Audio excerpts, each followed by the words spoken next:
All right, we're going to answer the question. Green cabbage, braised green cabbage. Probably one of the least expensive vegetables that you can find in your supermarket, and always available. Keeps forever in your fridge, and this particular preparation of it is really nice. If you need to buy a whole cabbage, but you don't need to braise a whole cabbage because you're only feeding 2 people, you can always make some coleslaw or something like that with your leftover cabbage. So we have here a green cabbage that's been partially de-leaved of all the outside bitter leaves, which is what you'll do. This is exactly how it came in the supermarket today, wrapped up in plastic wrap. Now you may find your cabbage in your supermarket to have a lot of excess bitter green leaves on the outside, in which case they need to come off, okay? You want to take away your bitter green leaves and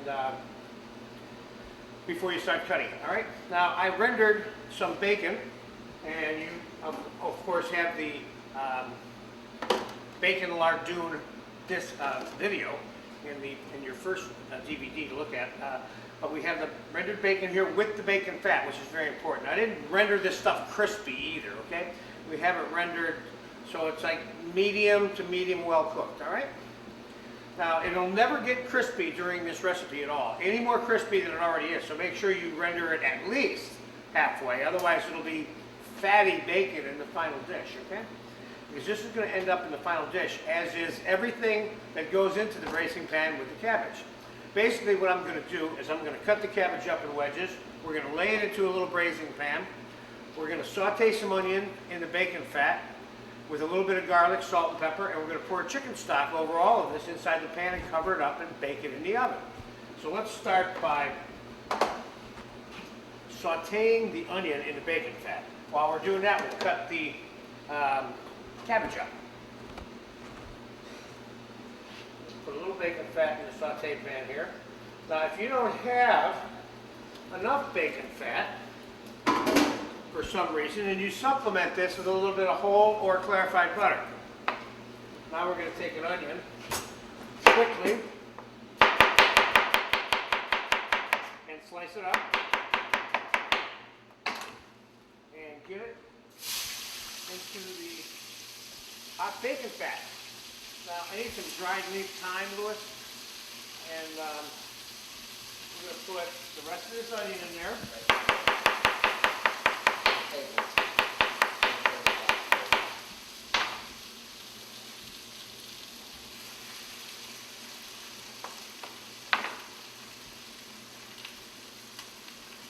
And I'm going to put a little bit of pepper. Salt, and a little bit of the dried leaf thyme,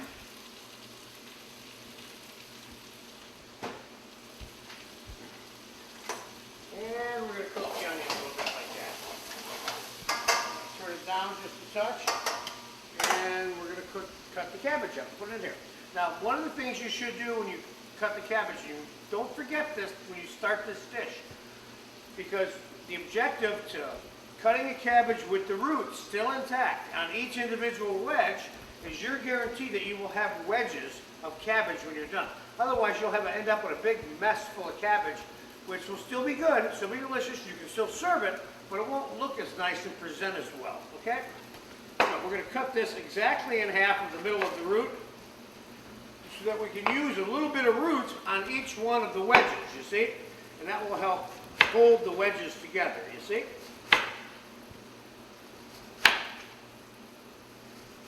Like so.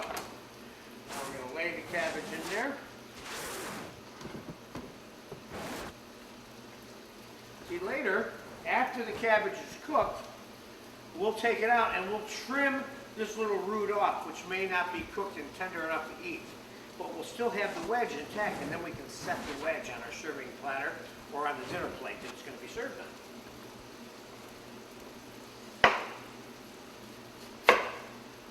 See, you got a little bit of wedge, inside, and a little bit of the root inside of each wedge.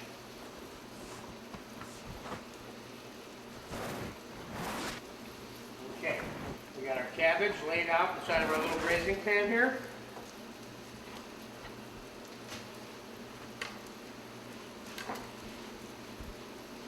And let's take a good look at that that now. See how I got that laid out in there? Our onion. Coming along just fine in the saute pan. I'm going to put, get our mushrooms sliced up, and we're going to toss them in there also. Now, there's a couple of things that I want to show you about slicing mushrooms, which may vary from dish to dish. Now, a basic sliced mushroom, come on down here please, Richard, can you see that? It's so sliced like this. Now, in this particular case, you want more substantial pieces of mushroom. So you want to cut the mushroom in half, like that.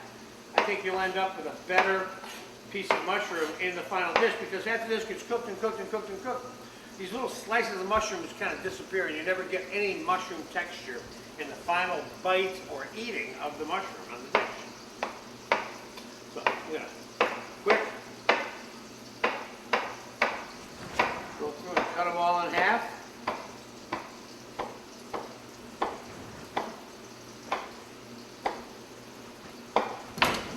I'm going to take these mushrooms and add them right in here.